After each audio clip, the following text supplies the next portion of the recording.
Thanks for being here. Subscribe to Cheating Stories Best, so you don't miss new stories. A coworker at work and a wife. Is there more between them, or is it just work? Today's story with a similar plot. Enjoy it! It was late Monday night when I sat on the toilet with my pants around my ankles, listening to people laugh at me. They thought it was all funny, especially the fact that I had no idea about anything. How could a guy not know that his wife was cheating on him and doing it right under his nose? Colin Wilson, who said he screwed my wife, was telling his friend Ben Kramer how he seduced her at a party last week. It was at this party that I was called to investigate a break-in at a local art gallery. I was only gone for about 2 hours, but I was back before the evening was over. I found my wife at a table with 3 other people, one of whom was Colin Wilson. The other couple sitting there was his boss and his wife. My name is Brian Cian, and I am an insurance investigator for a world-renowned insurance company that deals exclusively with high-value property clients. You probably don't know her name, as we catered to a very exclusive clientele. I got into it straight out of college and have been with them for over 15 years. I am 37 years old and in the prime of my life. My job is to investigate the circumstances of incidents where there may be a large compensation claim. Most of the time it's routine, but sometimes things get pretty exciting. I investigate mostly thefts and robberies, but occasionally car accidents if more than 1 or 2 of our vehicles are involved. I'm very good at it, and I have a reputation in my industry. I am often rented out to other companies, but at a high price. I often have to go away, but never for long, and if a lengthy investigation is required, I have people to stay on site and get the job done. I have been married to Allison for 14 years, and we have 2 wonderful children, Regina, 10, and Christina, 8. Allison is a year older than me and works at the same company as secretary to Bill Quinn, the company president. She and I met and got married before she joined the company, but when she lost her job, I wanted her to try to work for my company. We had to get permission from HR because it was against company policy in terms of nepotism, but since I was a valued employee, they agreed to hire her. Fortunately, Bill Quinn was looking for a new secretary, and Allison had more than 5 years of experience as a personal assistant at a giant corporation. He interviewed her and immediately liked her. She was accepted as his personal secretary. The 2 people I mentioned earlier, Colin Wilson and Ben Kramer, were insurance specialists who wrote policies for large companies or individuals with very high-value assets. For me, they were only acquaintances, not friends. Both worked for Jerry Scoggins, a good guy who was a good friend of mine. I reported directly to Bill Quinn and worked independently most of the time, but occasionally received interesting assignments from Jerry.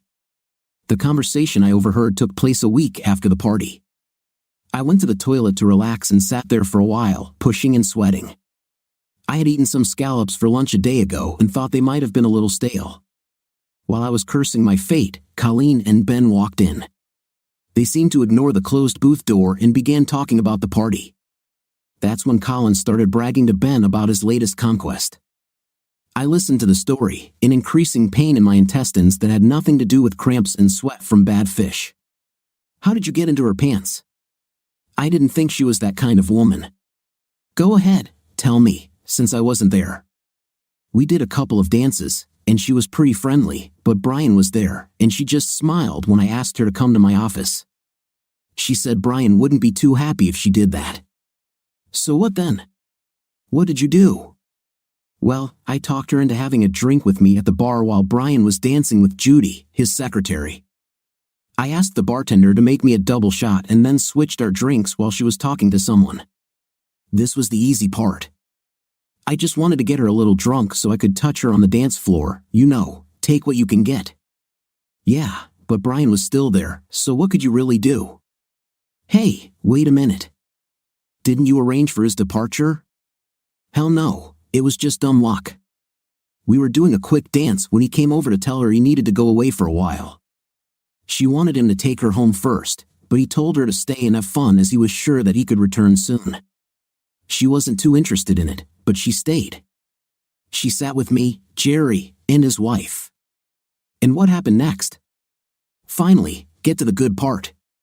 Well, Brian left, and I ordered her another drink. I made Joe do the double again, and she didn't notice the difference.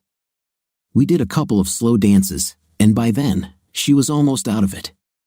She hung onto me while I grabbed her buttocks, and a couple of times, she pressed herself against me and giggled. I figured 1 or 2 more drinks would be it. I took her to another one, and she drank it like a pro. I could see exactly how this was happening. Well, yes, another double, and she felt dizzy. I invited her to go outside to get some air, and she readily agreed. I took her to my car, and we sat in the back seat. She was almost gone, so I slid my hand under her skirt. In general, she isn't against it. She begged me to give her everything I had. I gave it to her, and she liked it. It was delicious. I can't believe Allison did this. She never seemed capable of cheating on her husband or giving in to someone like you. Are you sure this really happened? I'm not feeding you crap. I have a date with her next Saturday when she usually goes to get her hair done. She said she would meet me and that I would book a hotel room. I'm going to have an intim with her all day, you'll see. Well, I envy you, dude. Allison is one hot woman. I always wondered what Brian did to deserve her. Maybe you can set me up with her when you get tired of her. Maybe. We'll see. For now, don't even think about this conversation. I don't want anything to go wrong. Fine, no problem. They both came out of the toilet while I sat there trying to keep my stomach from coming out through my mouth. I couldn't believe what I just heard. Could this really be happening? I began to remember that evening. It was almost 11 when I returned to the party, and Allison was sitting with Colin, Julie, and Jerry Scoggins. Allison didn't seem to be drunk when I sat down and was talking to Julie about the kids. Colin spoke to me but didn't stay more than a few minutes before leaving. I noticed Allison say something to him, but I didn't think anything of it. The only thing that was strange that evening was that when we got home, Allison wanted to make love. It wasn't that unusual, but she usually didn't want to do it this late. She was especially hot that night. Guilt? Repentance? Maybe. A week passed after the party, and I didn't see any difference in Allison or her behavior. She never brought up the fact that I left during the party or what she did when I was not there. I asked her, and she said that she danced with Colin and Jerry, but mostly just watched. She and Julie talked about school and the play the kids were in, and that was it. She said she would have preferred to come home when I left. Hey, baby, do you have any plans for this Saturday? I was going to play golf, if that's okay. I looked at her face for a reaction. This Saturday, right after lunch, I'll get my hair done. This will take me at least an hour or an hour and a half. Where will you go to play golf? So, she was going to get her hair done. How does Colleen know about this if she didn't tell him? I didn't even know this. It seemed like everything was too real. I think at the country club. I'll see if Ben Kramer can join me. I think he and Jerry are dicks. Don't they? I have no idea. I know Jerry does, but I don't know Ben or his wife very well, so I don't know. Me too. Hey, what about Colin Wilson? You talked to him at the party, didn't you? He might as well go too. Allison turned and looked at me strangely. She paused before answering, Why do you want to go with him? He, excuse the expression, is an idiot. I had to dance with him a couple of times at a party, but he really creeped me out. He is still a jerk. Now I was wondering, is she trying to talk me out of asking him if he would go with me, or is she trying to convince me that she doesn't like him? Either way, it was very unusual for her to talk about someone else like that. Oh, I don't know much about him, but he's Ben's friend, and they seem to share everything. Maybe this is a bad idea. I'll just call Phil and Charlie.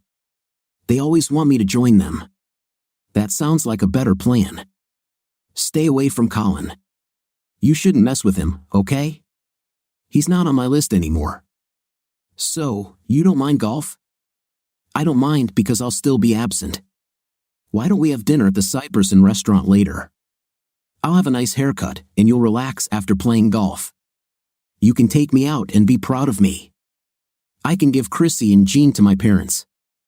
I agreed, and we planned to meet at home at 5:30 on Saturday to get ready. If I had been careful, I could have gotten all the information I needed to divorce her that day. It would be very nice to tell her everything over dinner in one of the most beautiful places in the city. The next day at work, I went down to the control room to get some things I needed to stalk my wife and her lover. I decided to take one of the company's surveillance vans. I could leave it in the company parking lot until Saturday morning when I went golfing. I grabbed 2 small transmitters to put in her purse and car and one of the small GPS units I could install in her car. This would tell me exactly where she was at every moment. The van was also video capable, but I couldn't decide what to do with it since Colin said they were going to a motel. There's no way I could film.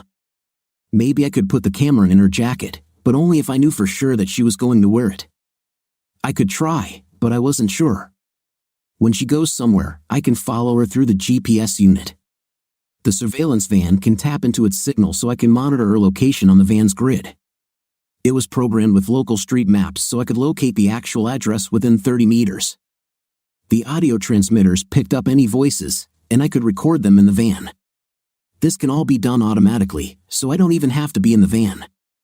All I have to do is leave it a mile from where she was. Not week, I plan to spend the rest of the week just observing. I was very good at this as this was what I did for a living. I looked at Ben and Colin, but didn't see anything unusual. I usually visited my loving wife at least once a day, but now I visit a little more often. I still hadn't seen anything to make me suspicious, but I decided to try to see what I could get from Ben. He was working on policies for a large factory complex, and I used to spend some time just looking at the site and putting together contingency plans for a possible disaster. This was called risk analysis and was part of any risk insurance process. That day, I stopped at his desk across from Colin. He was working on his project. "Hello, Ben. Today, I'd like to take a look at the Baxter plant plan. Do you have time to take me?" He looked up with a distracted expression on his face until he realized what I was talking about, and then he simply shrugged. "Of course, I can go anytime. I still need to go back there to take some pictures. When do you want to go?" "How about an hour or so?" "Great. I'll stop along the way and pick you up at your desk afterward." I said a few more words, and as I turned the corner, I looked back just in time to see a grin between Ben and Colin. They looked at me the whole time until I left their sight. Interesting. I decided I was going to make Ben pay. He wasn't guilty of anything other than colluding with Colin and making rude remarks about my wife, but he knew about the plan and decided to watch and scam me. So he was just as guilty as far as I was concerned. Ben pulled up next to me about an hour later as planned, and we left in my SUV. I inserted one of the small transmitters into the car console. It can capture any conversation in or around the SUV. I wanted to have on record some of what I was going to say to Ben, something that would only be between him and me. As we left the parking lot and began the 25-minute drive to Baxter, I spoke. "So, tell me, Ben, did you enjoy last week's party?" "I wasn't there, Brian. I was on a trip, so I missed all the fun." "What was interesting, Ben? How did Colin, my wife? Is this what you missed?" Ben was stunned and didn't know what to say. He stuttered and shifted in his chair and actually reached for the door handle until he realized where he was. Finally, he fell and looked at me. "How do you know?" "All I know is what Colin told me. I don't even know if this is true." "Do you think you would lie about something like that? Do you think he made it up?" "I don't think so, no." "But how did you know?" "You weren't even there. From what I heard, you've been gone for a couple of hours. That's when everything happened. Colin said he got her drunk and then took her to his car. As far as I know, this is not your concern. I just want to know what else Colin told you. Does he have any plans for another meeting?" This was to see if I could trust everything this idiot told me. He said they were going to do it on Saturday when she was supposed to get her hair done. This time, he was going to rent a room. That's all I know, honestly, Brian. "Well, I want to thank you for being a good friend and telling me this," I said sarcastically. "I know you wouldn't want to be part of something like that. You were going to tell me anyway, weren't you?" "Yes, sure. I like you and Allison. I wouldn't want something like that to happen to you. Colin is a real jerk. Sorry, you made me think. I feel like a real fifth-place, hypocritical piece of crap. What did he say?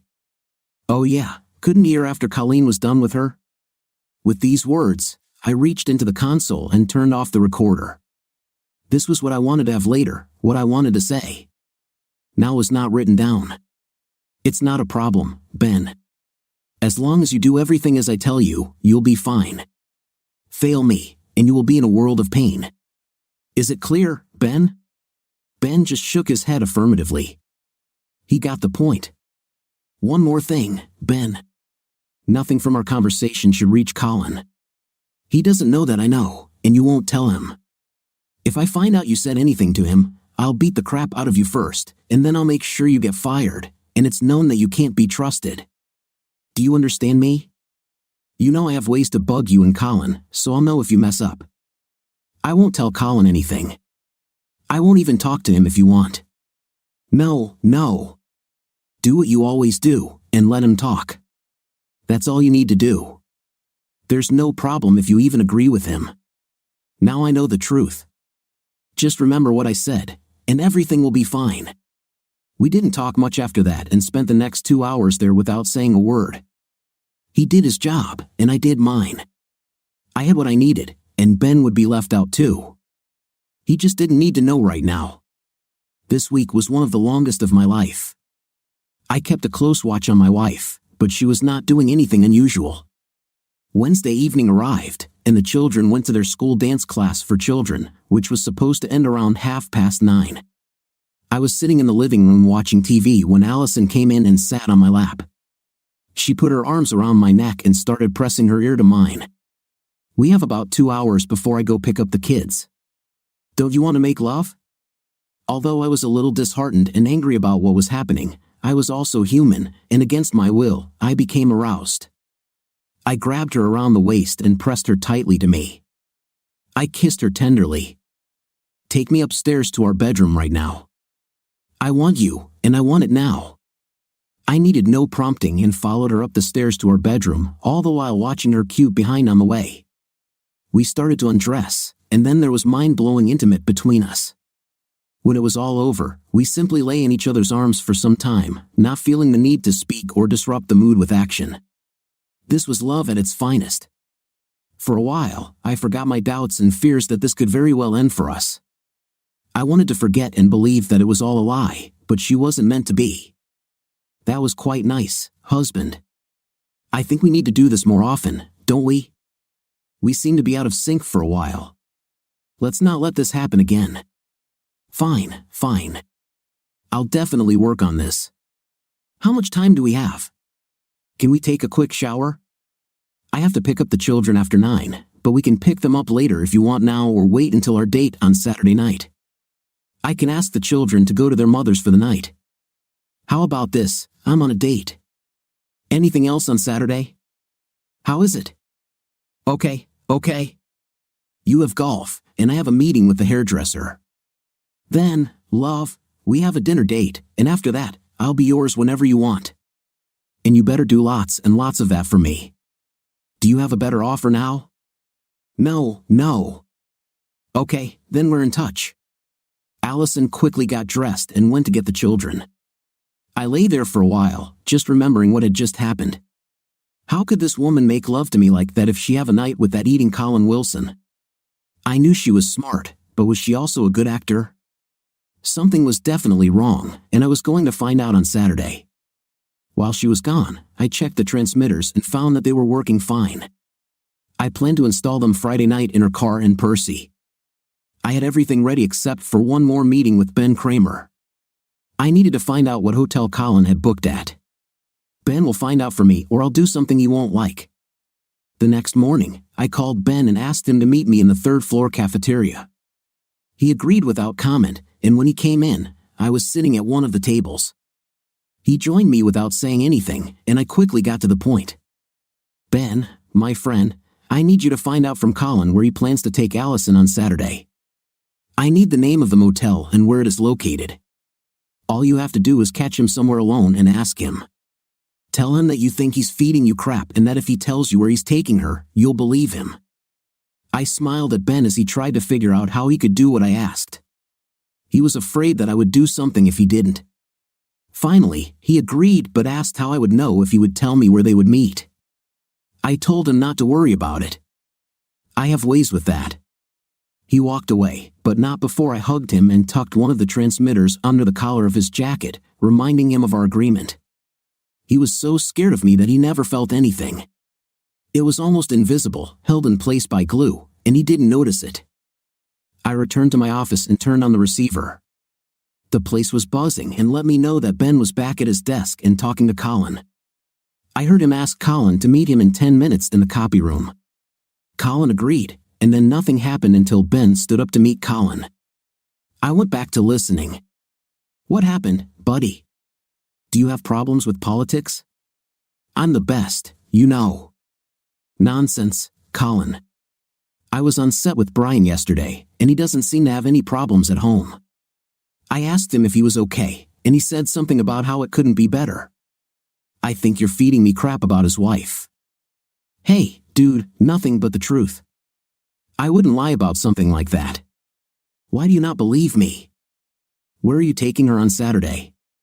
"You said a motel." "What motel?" "Maybe if you show me the receipt for the room or something, I'll believe you. Otherwise, I think you're screwed." "Oh yeah, I already have a reservation at the Skyview Motel on Statler Street for Saturday night. I can check in at 2 o'clock in the afternoon, and she will be there by 2:15. How do you like that, fact? You can call Skyview and check. My name is on the reservation. Is this enough for you? Do you want to use my cell phone?" "Okay, I think this will do." I really envy you, Colin. Allison is truly something. I hope you know that she has a good marriage with Brian that you are trying to ruin. You better be careful and think about it. It's not my problem if she's ready, so am I. Anyway, how good can a marriage be if she wants a night with me? That was all that was worth hearing, so I turned off the receiver and just let it record the rest. Now I was almost ready to believe everything.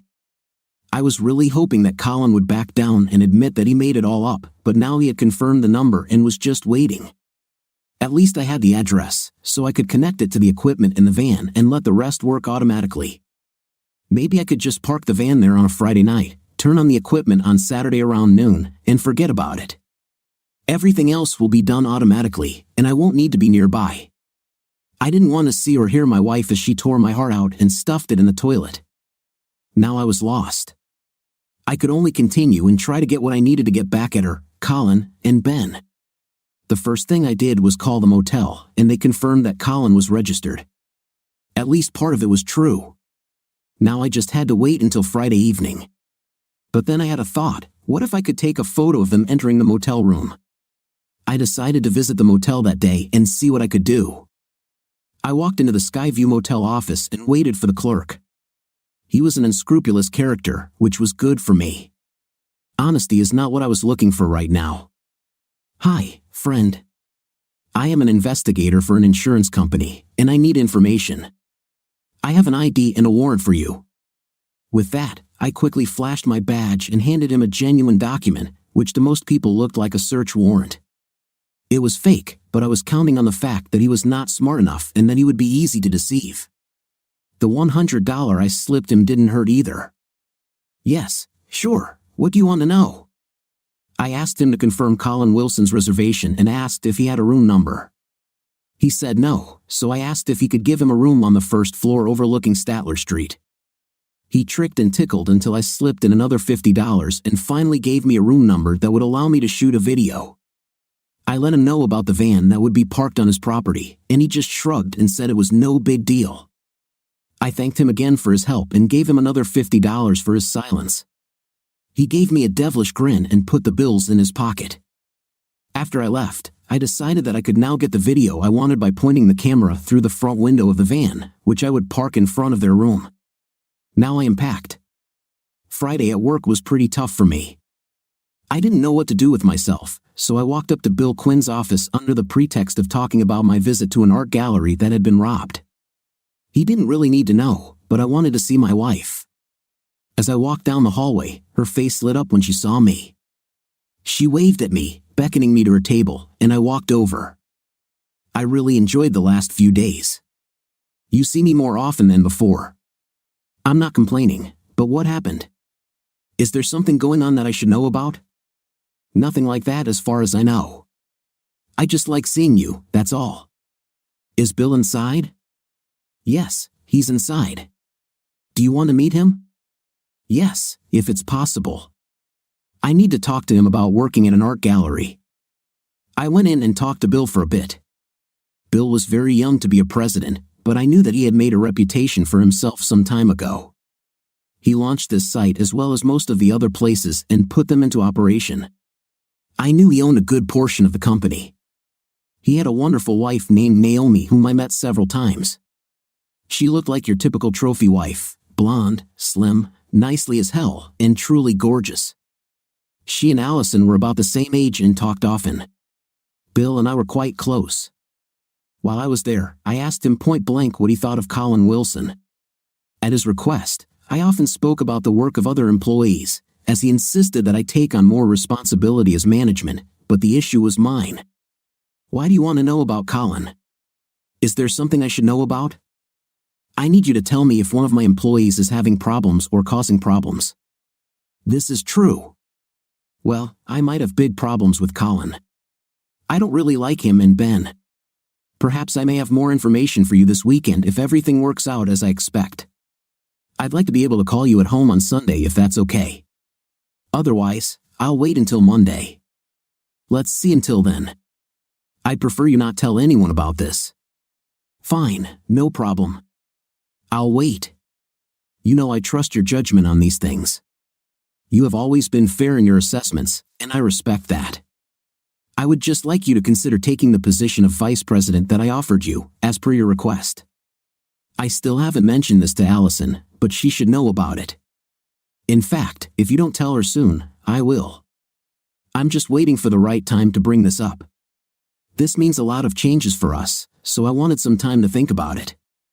I'll be sure to let you know next week. Is it coming? This is cool. So are you finally going to look into it? I promise I will do it. I've been thinking about this a lot lately, so I need to make a decision soon for my own reasons. I walked out of his office, stopping to say a few words to Allison before heading towards Ben at his desk. I stopped for a second and said loud enough for Colin to hear that I thought his assessment of Baxter's performance was correct. I then gave him a thumbs up to let him know that I had heard his conversation with Colin. His eyes opened very wide, but like me, he said nothing. He just nodded.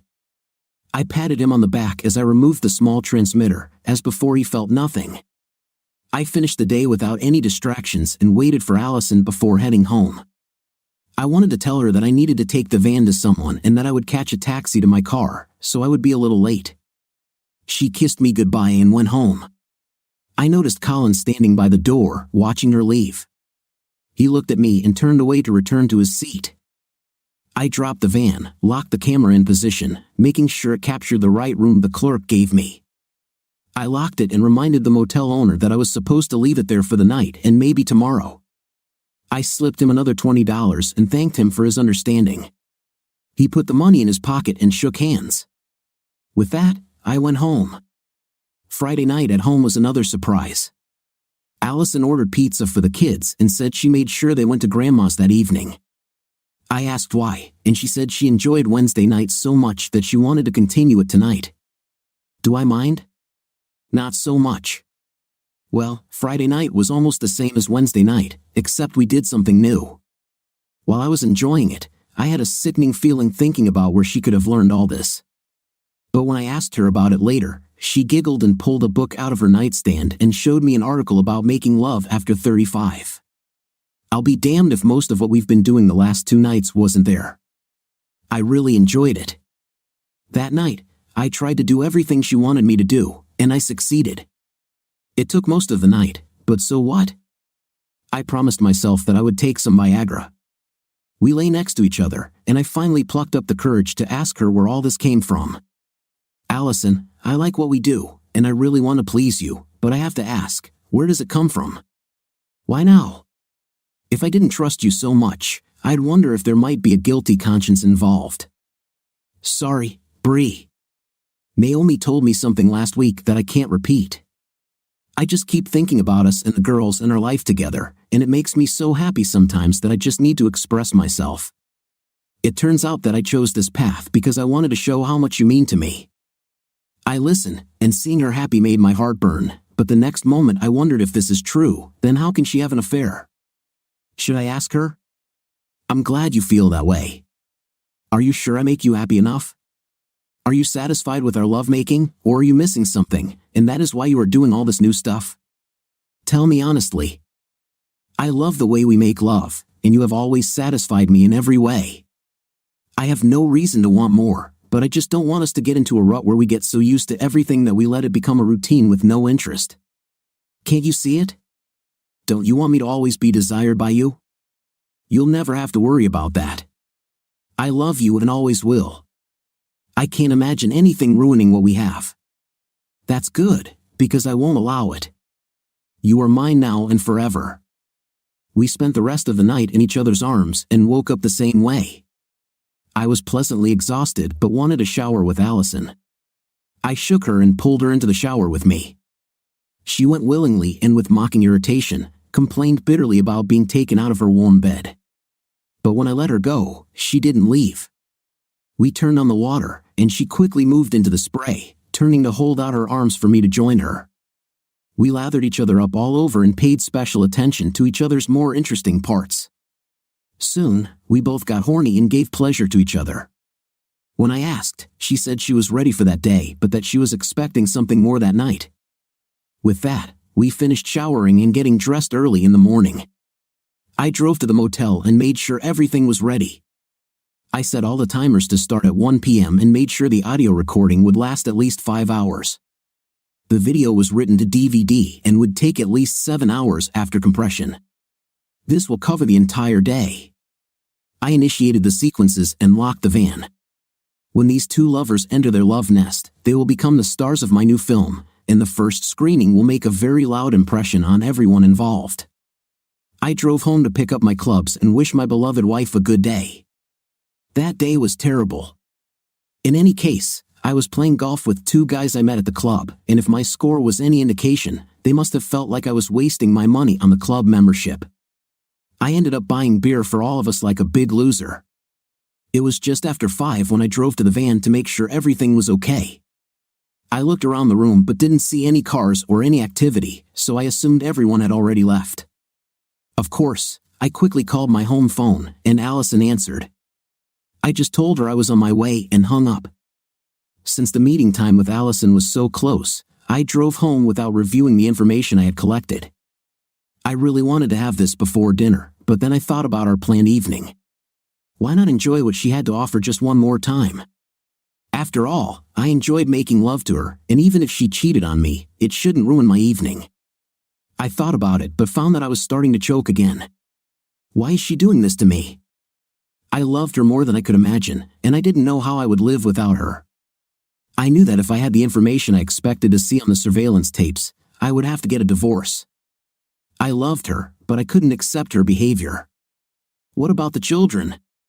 She was a good mother, and she should have had custody. It would only be right if she cheated. She must have had a reason that I didn't know about. She was a good person who did a bad thing. Okay, I could live with that. She could raise the children, and I would pay child support. These were the thoughts that occupied my mind as I drove home to meet my wife. I wasn't sure I could survive the evening, but I had to try. I couldn't press charges against her until I had proof. There was a tiny voice in the back of my mind that constantly denied all the information I had so far. He insisted that something was wrong. I ignored him. Facts are facts, and soon I will have all the facts I need. At home, Allison had already showered and dressed. She said she would add the finishing touches when it was time to go out. In the meantime, I rushed to get ready, and we were able to leave in time to meet our table reservation time. My wife was wonderful. She was always noticed when we entered the room. She was used to receiving glances from admiring men and simply ignoring them. But I noticed, and that always made me proud. Tonight was a reminder of what could have happened. She was also smart and played an excellent dinner partner. We discussed everything that a husband and wife discuss when they have free time and drank wine at dinner, more than me since I was the driver. She really seemed to be flirting with me. My wife of 14 years and mother of my 2 girls made advances towards me. It almost broke my heart to realize that she could have spent hours having a night with another man that same day and was now flirting with her husband over dinner. As we finished the dessert of chocolate mousse preceded by some sorbet, we looked at each other and smiled. We were both ready to move into the bedroom at home that evening. I signaled to the waiter for the bill while Allison went to the restroom. We walked out hand in hand and walked to the car.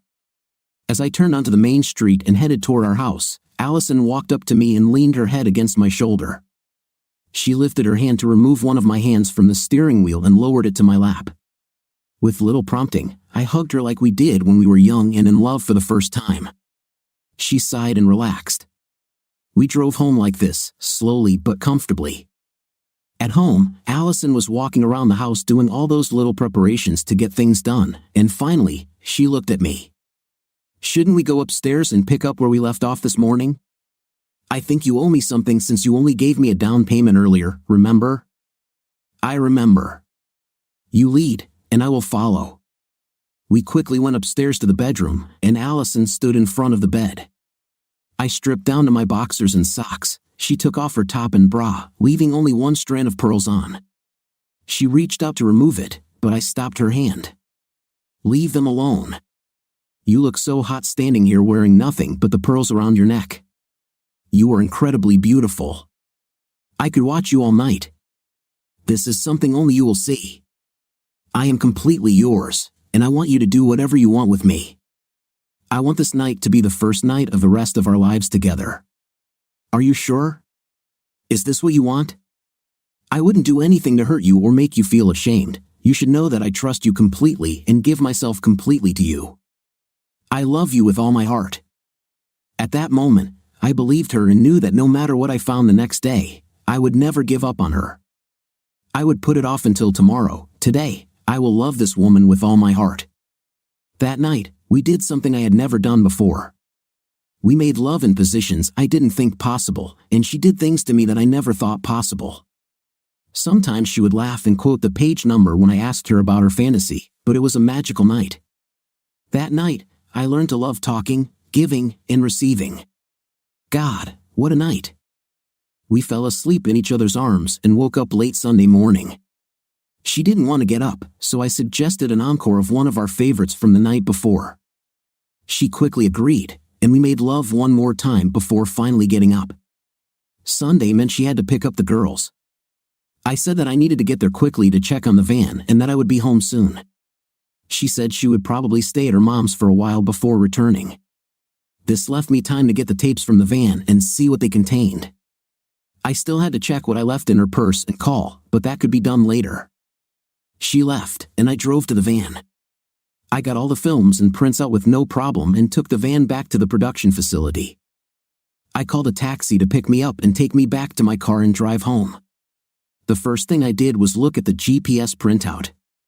She told me that her car was indeed on Statler Street where the motel was, and from that moment my heart almost stopped beating.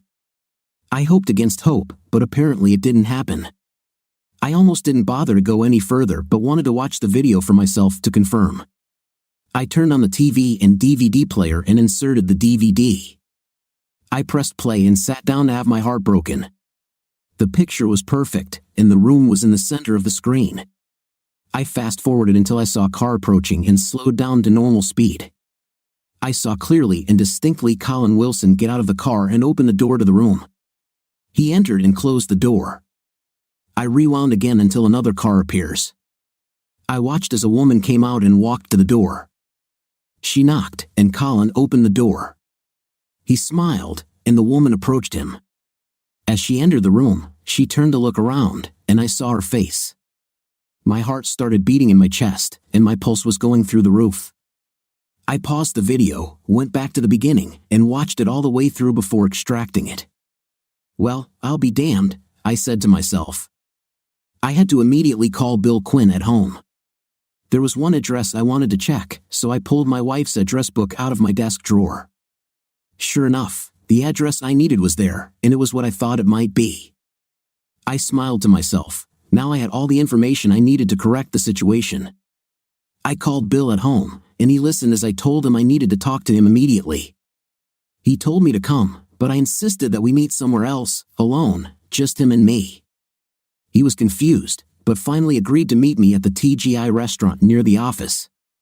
We met there an hour later. Allison and the girls called and said they were going to dinner at her mom's and would be home later. This gave me the time I needed. I went to TGF and met with Bill. I wanted to talk to him before I showed him the DVD. I brought a portable player with a 9-inch screen and headphones so he could watch it there in privacy. He listened to me, and I could see him getting angrier and angrier. At first, he refused to believe me and repeated this over and over again. Allison could never do anything like that, he said. I played the tape of Ben's meeting with Colin and then outlined everything up to this point and made sure that Ben and Colin were completely involved in all of this. Ben was less to blame, but what he hid was the beginning of the end for both of them. When he heard Colin talking about Allison, his face turned red, and he became furious. He personally hired Allison and always treated her with respect, but I calmed him down and told him to watch the DVD before he said more. While he was watching the DVD, I saw his face fall, the pain was obvious, and I looked away to give him some privacy. He watched it all and finally stopped playing. He looked at me, and I waited until he was ready. When he calmed down, I made my only request. I want them both fired for violating the morals clause in their employment contracts, and I want them gone by Monday afternoon. If you agree with this, with all the information I have, you can do whatever you want.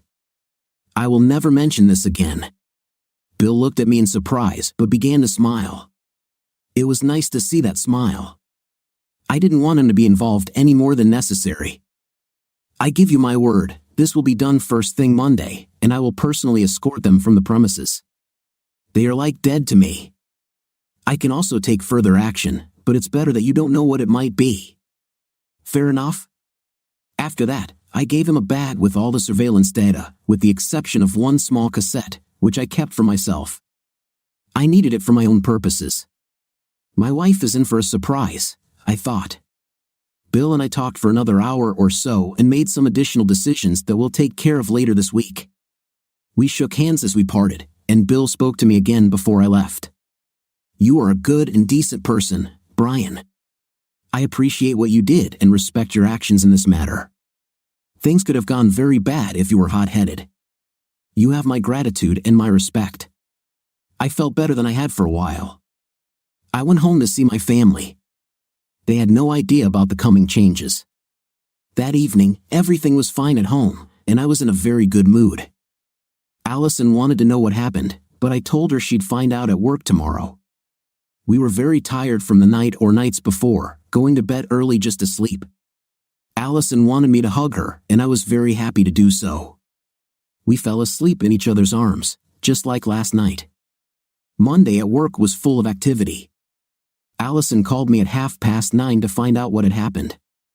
I feigned ignorance and asked for details. She said Bill asked her to invite Ben Kramer and Colin Wilson to his office immediately.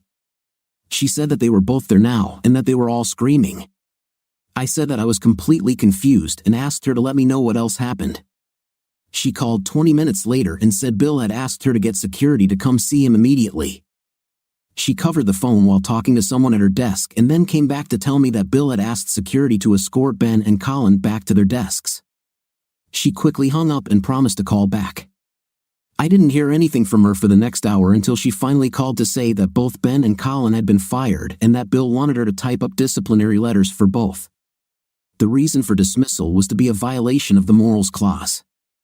She was very excited. This was the most unusual thing that had happened in her time as Bill's secretary. She demanded that we go to lunch together and discuss it. I agreed. Over lunch, Allison continued to talk about what had happened that morning. She told me they were both escorted out of the building and warned never to return. She said Bill had been angry and agitated all morning and even yelled at her once before quickly apologizing. Finally, she ran downstairs and asked me what it was. How do I know anything about this? Bill told me to ask you. When I asked him, he said, ask Brian, he knows everything about it, and he's the one who opened my eyes to a lot of things. That's what he said. So go ahead and shoot before I tell you what happened. I want you to listen to this tape first. I gave her a tape of Ben and Colin talking about the motel. She began to listen with interest, and then I watched as her face turned pale. She looked at me with her eyes wide open and her mouth making an surprise shape. She listened to the end and then angrily took off her headphones. It is not true. He's lying. I never went to any motel with him, and I never would. You can't believe this recording. Is this what you gave Bill? Does he believe this too? No, he doesn't believe Colin, and neither do I. I have something to explain to you, and I want you to just listen to me the whole time. You will do this. When I said I didn't believe the tape, she relaxed a little but was still angry and a little scared. She just nodded and indicated to begin. I heard Ben and Colleen talking a little over a week ago. Colin told Ben about you and him at the party. He said he got you drunk and then took you to his car, and you had an intim in the back seat. He was very detailed and described what he did and what you did and told it all to Ben. Ben listened and believed what he heard. You'd be glad to know that he was so impressed that he wanted Colin to include him in the next meeting. I was confused and tried to figure out how he could tell the truth. I couldn't believe it, but I had to be sure.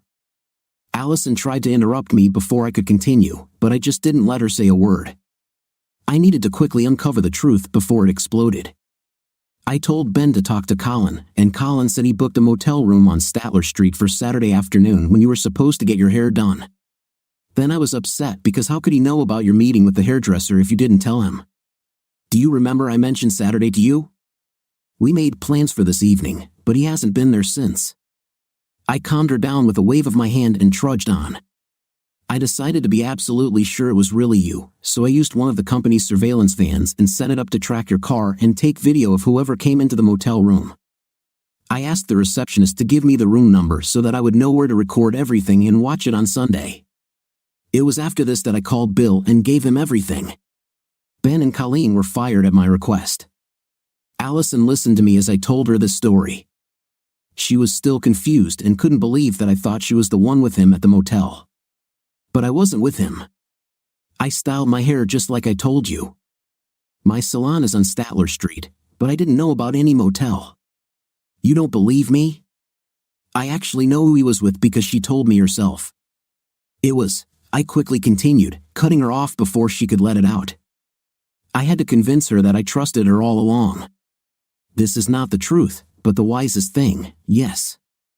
I said that I believed you, and I'll tell you why. I received a video of Colin that day, and he was indeed visited by a woman, just as he claimed. The woman who visited him in that motel room was Bill's wife, Naomi. I first suspected this after talking to Jerry Scogon a few days ago. Since Colin claimed that he took you to his car that night, I asked Jerry if you were a little drunk, and he just laughed, telling me that you and his wife were drinking Coke that night and were inseparable. He said it was clear you weren't interested in Colin. When I asked him if Colin ever suggested taking you outside to get some air, he just laughed and didn't say anything. So you really had doubts about me, did you? Did you set this up to spy on me? I'm not sure I like it. Did you really not trust me even after Wednesday evening, Friday evening, and again on Saturday? Of course, I trusted you, but I couldn't explain Colin's story. Why would he say such things if they are not true? Then it occurred to me that he was trying to distract Ben from who was really with him. If Ben thinks it's you, he won't ask any more questions. I had no idea who it was, so I had to find out the truth. I just wish it wasn't Bill's wife. He was devastated. We talked some more and finally had to return from lunch. Allison accepted my story about trying to find out who Colin was with, and I left her alone. I did have some doubts, and I was ashamed of it, but I didn't regret knowing the truth. We were in a good place now, and I didn't want that to change. Things had calmed down at work that day, but Allison called me and told me Bill wanted her to come talk to him later that day. I said I really didn't know what it was about, and I think she believed me. I didn't hear any more until that evening at home. We ate dinner. The girls were active as usual with phone calls and bathroom appointments and other things only they understood, but they finally curled up and went to bed. We enjoyed the silence for a while until Allison told me what Bill wanted. He told me to think about how lucky I am to have a man like you as a husband. He talked about trust, respect, and love, what it all meant, and what it was like to lose it. Finally, he told me about Naomi and what she had done and asked for my advice. And what did you tell him? Were you able to help him? I couldn't tell him what to do. I just asked him if he really loved her and if he could forgive her if possible. I convinced him to talk to her and let her explain herself, but I told him that if he couldn't get past this and forgive her, then he should leave her right away. Don't drag your feet, and don't let things become bitter. He listened to what I said, so maybe I helped. I'm sure it helped. He didn't mention anything about me. No, nothing more. Is there something else? Well, yes, there is. Bill offered me a position as the corporation's vice president of investigations. I would have complete control of all investigators in all offices around the world, and I would have a choice of where I lived. We could move to California or Florida or wherever we have a branch office with more than 5 investigators. I will still report to Bill, but only to him. This will mean a lot more money as well as benefits such as shares and other things. Allison screamed and jumped into my lap, hugging my neck. She couldn't let me go and couldn't stop laughing with joy. When did it happen? Is it because of what you did today? Is this some kind of reward now? Who doubts whom? Bill suggested this to me 6 months ago. I just wasn't ready to think about it until now. I think the thought of losing everything I've done somehow made my choice more real. For a while last week, I thought I might have lost you. This got me thinking, Brian. You could never lose me like this. I won't go to anyone else. It will never happen, and you will never think like that again. Can you hear me? Never again. Subscribe to our channel so that your second half doesn't cheat on you, and go ahead and listen to the next story because this story is nothing compared to the next. If you're under 18, don't even think about listening to the next one. What do you think of our story today? As for me, the situation is rather banal, but interesting with unexpected actions of the husband to find out the affair and its details in order to show it all to the wife. What's your opinion? Write in the comments. Until new videos.